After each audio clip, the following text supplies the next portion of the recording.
अगला हमारा जो क्वेश्चन है, जो सबसे ज्यादा इंटरनेट पे सर्च किया जाता है और जो जी जी सेलेक्टेड जो कैंडिडेट है उनसे भी पूछा जाता है कि आपने कौन कौन सी बुक पढ़ी और एसआई के लिए बेस्ट बुक्स कौन जी सी है।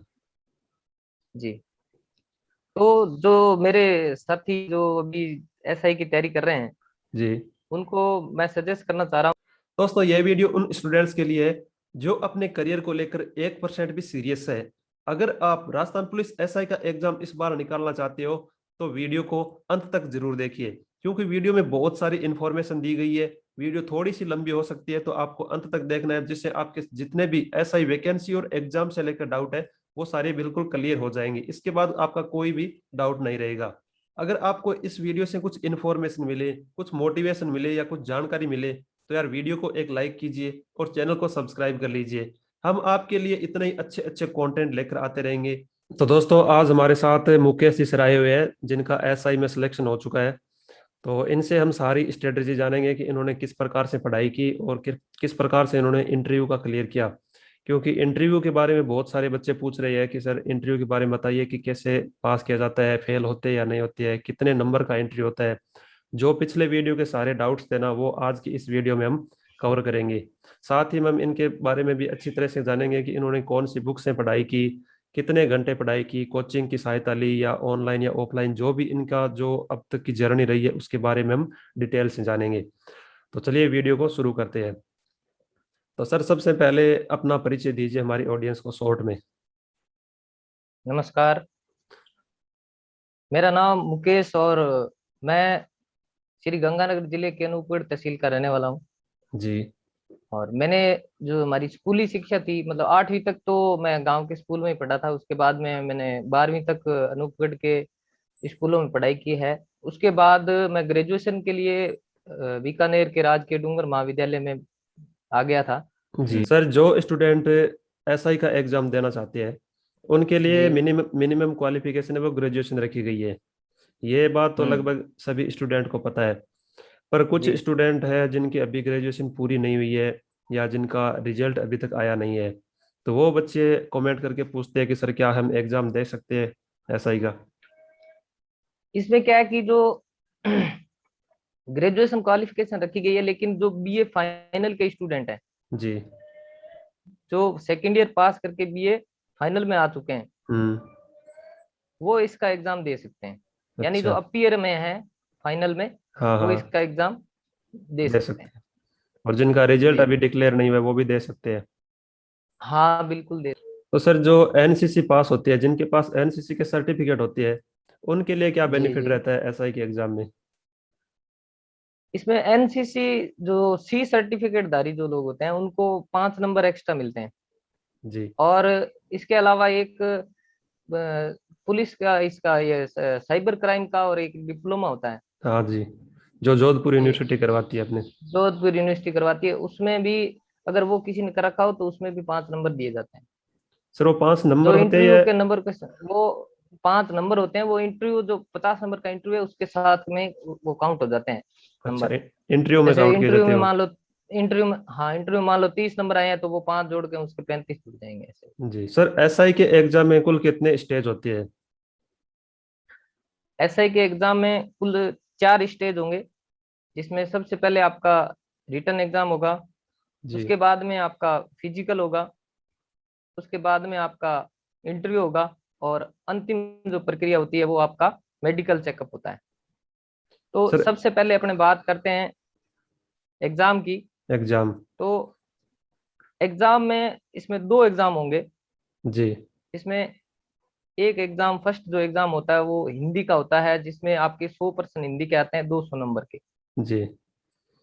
और दूसरा जो एग्जाम होगा वो आपका जीके और जीएस का होगा, जिसमें भी 100% आएंगे, वो 200 नंबर के होंगे। और इसका जो सिलेबस है वो आरएस प्री का जो सेम सिलेबस है। सेम है, हाँ। जी। तो ये 2 एग्जाम होने के बाद में आपका रिजल्ट आएगा, और उसके बाद में आपको फिजिकल कॉल होगा। सर, फिजिकल के लिए उसके बाद कितने कितने गुना स्टूडेंट्स को बुलाया जाता है। फिजिकल के लिए कोई फिक्स नहीं है, कभी 5 गुना भी बुला लेते हैं, कभी 10 गुना भी बुला लेते हैं। इतना कोई इसका फिक्स नहीं है। कई बार ज्यादा भी बुला लेते हैं, कई बार कम भी बुला लेते हैं। अच्छा, तो फिर फिजिकल में क्या क्या होता है। फिजिकल में बॉयज के लिए 3 स्टेप हैं और गर्ल्स के लिए भी 3 स्टेप हैं, जी जिसमें एक स्टेप गर्ल्स के लिए चेंज है। तो सबसे पहले अपने बात कर लेते हैं बॉयज के लिए। तो बॉयज के लिए सबसे पहले आपकी रेस होगी 100 मीटर की रेस। जी इसमें कोई ऑप्शन नहीं है, एक मात्र रेस है 100 मीटर की। इसमें 40 नंबर की ये रेस होती है, जी। जिसमें आपको, अगर आप अंडर 14 सेकंड में अगर आप दौड़ पूरी करते हो तो आपको पूरे 40 नंबर मिलते 40 हैं। नंबर। अंडर 15 के अंदर आप करोगे तो आपको 25 नंबर मिलेंगे। जी। अंडर 16 के अंदर करोगे तो आपको 15 नंबर मिलेंगे, और इससे नीचे आपको 0 नंबर मिलेगा। तो ये तो इस इसके दौड़ के नंबर हैं। दौड़ में फेल भी होते हैं क्या सर? अब इसमें क्या है कि ये हर विद्यार्थी के दिमाग में रहता है कि भाई हमें एक सब्जेक्ट में, इसमें एक इवेंट में फेल हो गए तो क्या होगा। ऐसा कुछ नहीं है, आपको तीनों इवेंट को मिलाकर आपको पूरे 50 नंबर लाने हैं। मतलब इसमें जो पास मार्किंग है वो 100 में से आपको 50 लाने हैं। जी। इसमें आप एक में 40 ले आओ, दूसरे में 10 ले आओ, तो भी आप पास हो, एक में फेल हो तो कोई दिक्कत नहीं है। दौड़ के बाद आगे क्या स्टेज रहती है फिजिकल में? दौड़ के बाद में आपका लॉन्ग जंप होता है। लॉन्ग जंप 15 फीट का लॉन्ग जंप होता है।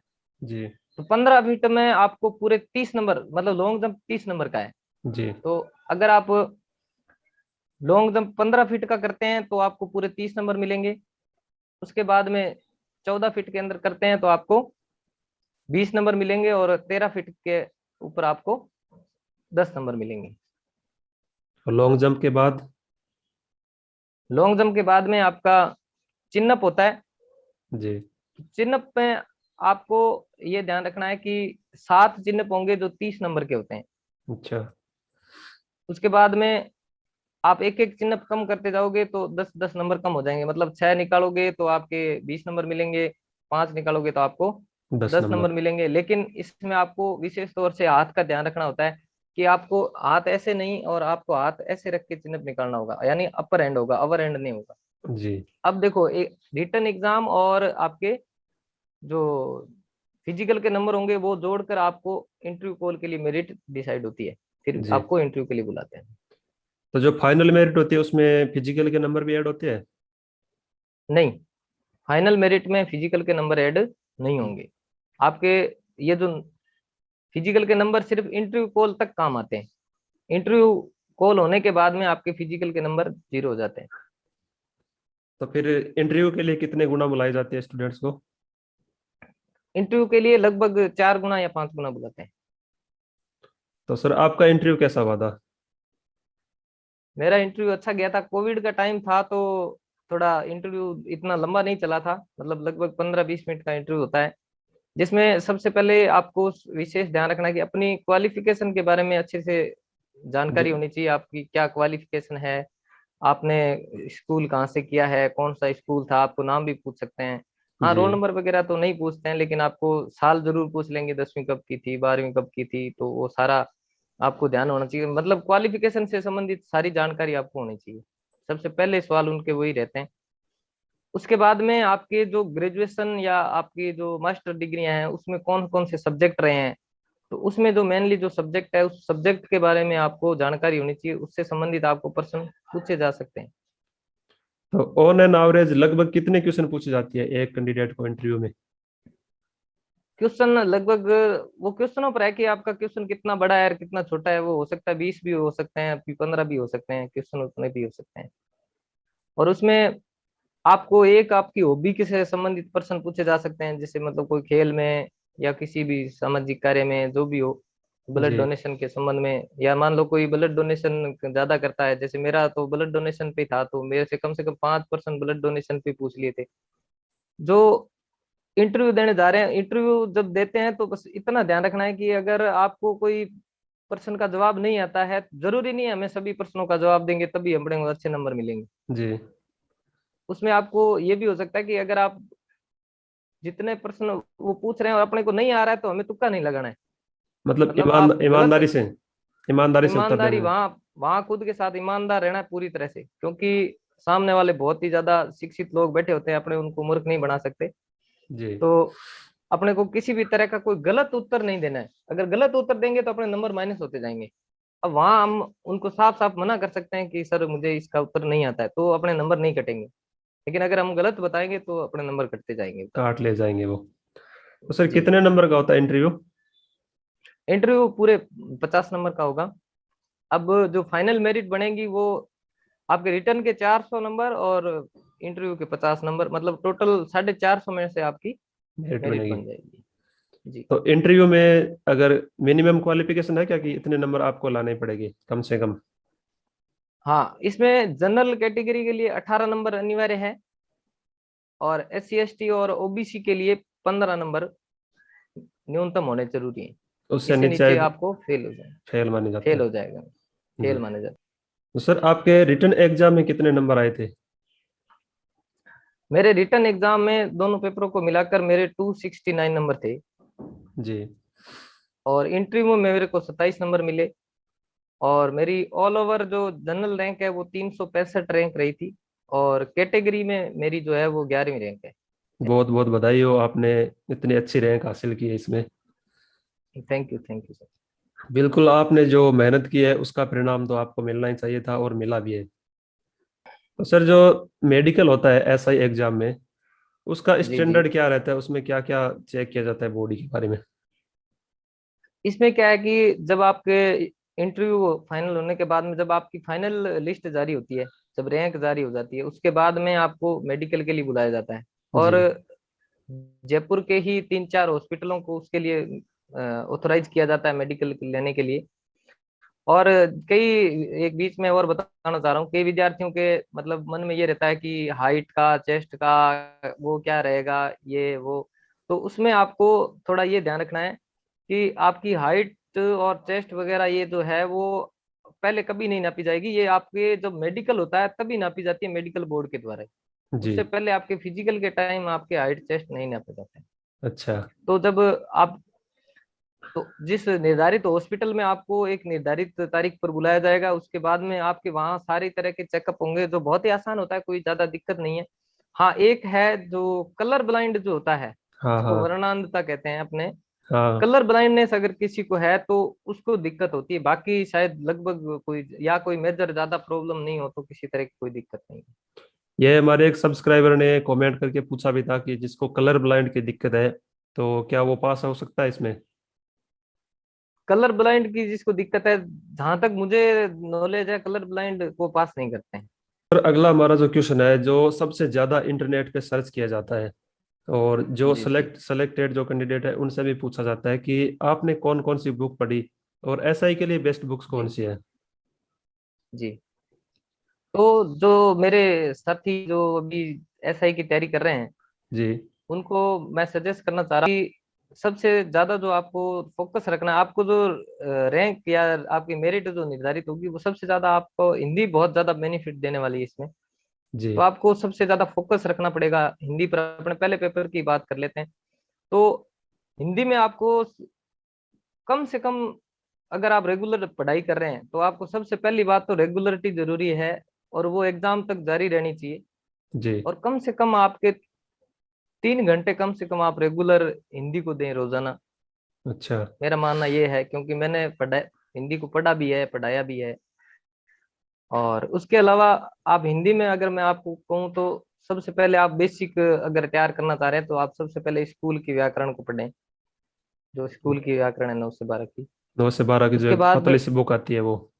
हाँ बिल्कुल, आप उसके बाद में अलग अलग राइटर्स की बुक आ रही है, जिसमें अभी राघव प्रकाश की बुक बहुत अच्छी है, कोई दिक्कत नहीं है। अगर आप उसको रेगुलर पढ़ना चाह रहे हैं तो आप SI के लिए पढ़ सकते हैं। जी। और इसके बाद में अपने बात कर लेते हैं जीके वाले पेपर में। और इसके अलावा हिंदी में आप जो पुराने जो प्रश्न हैं पुराने पेपरों के, उसकी जो बुक आती है, जैसे मैं जब पढ़ रहा था तो मेरे पास एक प्रेरणा एग्जाम रिव्यू के नाम से एक बुक थी। तो उसमें बहुत सारे प्रश्न आपको टॉपिक टू टॉपिक जो आज तक की परीक्षा में आए हैं वो आपको मिल जाएंगे, जो बहुत ज्यादा रिवाइज भी हो जाते हैं। तो उससे भी हाँ। आपको बहुत बड़ी सहायता मिल सकती है। इसके अलावा आप जीके की बात करेंगे तो जीके में आपको, मेरा मानना है कि 3 से 4 पार्ट ऐसे हैं जिनको बहुत ज्यादा गहन अध्ययन करना पड़ेगा। जी। जिसमें राजस्थान जीके आपको तीनों पार्ट, जो राजस्थान कल्चर है, इतिहास है, आपका भूगोल है, उसको पूरा अच्छे से आप गहराई से पढ़ें। इसके अलावा आपको संविधान बहुत डीपली पूछा जाता है, तो संविधान के क्वेश्चन बहुत डीपली आते हैं। इसके अलावा आपका जो करंट जीके है, और करंट की खासकर से योजनाओं में से बहुत प्रश्न पूछे जाते हैं। तो आरएस का पूरा आरएस का लेवल ही आता है पेपर में। आरएस परी का। और हाँ, तो करंट जीके ये, और आपका ये राजस्थान जीके और भूगोल, ये सॉरी आपका संविधान, ये संविधान। तीन चीजें आपकी बहुत ज्यादा क्लियर होनी चाहिए। इसके अलावा Indian history, Indian geography, world की जियोग्राफी, ये थोड़ा सा हल्के हल्के प्रश्न ही आते हैं, इसमें ज्यादा कोई टफ प्रश्न नहीं आते हैं। सर एक हमारे जो सब्सक्राइबर थे उन्होंने कमेंट किया था कि जियोग्राफी के लिए बेस्ट बुक कौन सी है? जियोग्राफी के लिए आप महेश बर्णवाल पढ़ सकते हैं, बहुत अच्छी किताब है। तो उसमें से मेरे तरफ से आप, मैं यही कहना चाहूंगा, महेश बर्णवाल की किताब अच्छी है। सर आप डेली, आपका डेली का रूटीन क्या था, कितने घंटे पढ़ते थे? मेरा डेली का रूटीन ये था कि हिंदी सब्जेक्ट तो मैं खुद ही कोचिंग में पढ़ाता था, इसलिए मुझे ज्यादा हिंदी पढ़ने की जरूरत नहीं पड़ती थी। मैं दिन में 3-4 घंटे पढ़ा लेता था, तो वो अपने आप मेरी हम्म। पढ़ी जाती थी। जी। उसके अलावा मैं जीके को कम से कम 6-7 घंटे में रेगुलर, मैं लाइब्रेरी में बैठता था तब 6-7 घंटे, और लास्ट के 3-4 महीने में लगभग 10 से 12 घंटे पढ़ता था। डेली पढ़ते थे। जी। और आपको जो समय लगा वो कितना लगा स्टार्टिंग से लेकर, मतलब आपने जब सोचा कि हाँ एसआई की तैयारी करनी है, अब तैयारी स्टार्ट कर रहा हूँ, उससे लेकर के सिलेक्शन तक आपको कितना टाइम लगा? मैंने एसआई की तैयारी जो शुरू की थी वो जुलाई 2014 से शुरू की थी। मैंने 2014 में मैंने कोचिंग ज्वाइन की थी, 7 या 6 जुलाई को। जी। तो उसके बाद मैंने लगभग 1 साल मैंने, क्योंकि उस 2010 में पहले जो वाली भर्ती थी 2010 की, वो उस टाइम क्लियर हो गई थी, तो सोचा था कि अभी भर्ती आने वाली है। हाँ तो उस हाँ। टाइम भर्ती आई नहीं, ये भर्ती फिर 2016 में आई। उसके बाद में 18 में एग्जाम हुआ, तो लगभग ये 4-5 साल में बीच में रेगुलर थोड़ा थोड़ा चलता रहा। फिर लास्ट में जाके ज्यादा पढ़ाई करनी पड़ी। हिंदी तो बराबर चल ही रही थी, चल रही थी वो तो। और हिंदी से। सर अगला हमारा जो क्वेश्चन है वो है कि अभी लॉकडाउन के कारण बच्चे कोचिंग नहीं जा पा रहे हैं, ऑफलाइन जी कोचिंग जी लगभग बंद हो चुकी है, जो चल रही है वो सारी ऑनलाइन चल रही है। जी। तो जो सेल्फ स्टडी से एग्जाम को निकालना चाहता है तो उसके लिए कितनी संभावना है, वो किस प्रकार से पढ़े और कितना पढ़े कि वो सेल्फ स्टडी से बिना किसी कोचिंग की सहायता से एग्जाम को क्लियर कर ले? हिंदी में आपको कोचिंग करनी ही पड़ेगी, क्योंकि हिंदी एक सब्जेक्ट ऐसा है, इसमें हिंदी को पढ़ा नहीं जाएगा, सीखा जाएगा। क्योंकि व्याकरण सीखेंगे हम, सीखनी पढ़ पड़ती नहीं है। सकते उसको। जैसे हम साइकिल चलाना सीखते हैं तो वो भूलते नहीं है, जी। साइकिल चलानी नहीं आती तो हम कैसे करेंगे। वही है कि हाँ, जीके को आप सेल्फ पढ़ सकते हो, चलो मान लो हमने रट्टा मार लिया, लेकिन हिंदी में ऐसा कुछ ऐसे टॉपिक हैं बहुत सारे, जो आधी से ज्यादा हिंदी में, चलो मान लो कि विलोम शब्द आप याद कर लोगे, लेकिन संधि आप याद नहीं कर सकते, उसको आपको सीखना पड़ेगा। जी। तो हिंदी के लिए आपको कोचिंग करनी ही पड़ेगी। तो हिंदी की कोचिंग तो मैं मानता हूँ कि आपको कर लेनी चाहिए, वो चाहे ऑफलाइन हो या ऑनलाइन हो, उसमें वो जिसकी सुविधा है वो उस हिसाब से कर सकता है। लेकिन आपको, जो फ्रेशर हैं, जो पहली बार ही तैयारी कर रहे हैं, तो मेरा सजेशन यही है कि उनको एक बार तो कोचिंग करनी चाहिए। क्योंकि आपको उससे क्या होता है, सबसे बड़ी बात कि आपकी रेगुलरिटी बन जाती है, प्लस आपका दिमाग ज्यादा चलेगा, जी। और आपको कंपटीशन की भावना भी आएगी कि हाँ ये मुझे आता है, ये चीज मुझे नहीं आती। तो सेल्फ में क्या होता है कि सेल्फ में अपने सबसे ज्यादा ये होती है कि अपने को खुद का मूल्यांकन नहीं हो पाता है। और जब हम टेस्ट सीरीज वगैरह देते हैं तो अब खुद का मूल्यांकन भी हो जाता है कि हमें कितना आ रहा है, कितना नहीं आ रहा है, क्या क्या चीज पढ़नी है, क्या नहीं पढ़नी, वो सब अपने को एक बार कोचिंग से पता चल जाता है कि हमें क्या करना है और क्या नहीं करना। जो टेस्ट सीरीज है उसका कितना रोल रहता है इसमें? टेस्ट सीरीज का बहुत बड़ा रोल है, क्योंकि टेस्ट सीरीज अपने को एक दर्पण का काम करती है, अपने को एक शीशे की तरह है, वो अपने को अपना चेहरा दिखाती रहती है सामने। जैसे मान लो हमने टेस्ट दिया है, और अपने रोजाना हम इम्प्रूव कर रहे हैं या नीचे जा रहे हैं, वो उससे अपने को पता चल जाता है पता कि चल हम। जाता है। हाँ, बिल्कुल बिल्कुल। तो सर आपने कितने टेस्ट दिए थे लगभग? हिंदी के टेस्ट तो मैं कोचिंग में खुद ही बनाता था, तो उसमें कभी उसमें देने तो की कोई जरूरत दिक्कतें नहीं नहीं थी। थी। हाँ, उसमें कोई दिक्कत नहीं थी। हाँ, तो इसमें मैंने आरएस के कुछ टेस्ट सीरीज थी, जो जैसे स्प्रिंग बोर्ड वगैरह की, वो आरएस प्री के लिए वो मैंने कुछ ज्वाइन की थी। जी। तो उससे भी कुछ फायदा मिला था। इसके अलावा यूट्यूब पे बहुत सारे क्वेश्चन पेपर्स आपको सोल्व करवाते हैं, तो उसमें भी आपको सहायता मिल जाती है।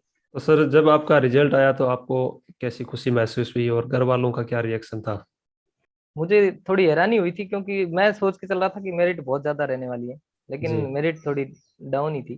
क्योंकि जनरल मेरिट 204 थी, तो मेरे नंबर अच्छे खासे थे। काफी तब ऊपर थे। मुझे यूं लग गया था कि अगर अपने फिजिकल निकाल लेंगे तो अपना फाइनली सिलेक्शन हो जाएगा। मुझे तो ये विश्वास ही था। फाइनल जब रिजल्ट आया था तो उस टाइम जो खुशी थी वो कुछ अलग थी। उस टाइम मैं बीकानेर हॉस्टल में ही था, मेरे हॉस्टल के साथी थे बहुत सारे मेरे साथ में। तो उसके बाद घर वालों की तो बहुत ज्यादा खुशी थी, जिसको आप मतलब जो उस टाइम को जो खुशी होती है वो शायद अपने बयान नहीं आप कर शब्दों सकते। में बयां नहीं कर सकते। तो जी। दोस्तों आप यहाँ पे देख सकते हो कि सर ने कितनी मेहनत की, पहले राजनीति में गए, वहां से छोड़ के वापस उन्होंने ट्रेंड लिया जो गवर्नमेंट जॉब का, जो अपने कल्चर में जो चल रहा है ट्रेंड उसकी तरफ। फिर उन्होंने जॉब हासिल भी की, ऐसा नहीं है कि फेल नहीं हुए, फेल भी हुए पर रुके नहीं, अभी तक नहीं रुके, अभी भी इनकी तैयारी लगातार चल रही है। आप पीछे देख सकते हो कि एक बोर्ड लगा हुआ है, इधर कुछ टेम्पलेट से लगी हुई है, तो इससे हम समझ सकते हैं कि सर की अभी भी पढ़ाई जारी है। सर ने अभी तक बंद नहीं किया। जी सर, आपने बंद थोड़ी की अभी पढ़ाई।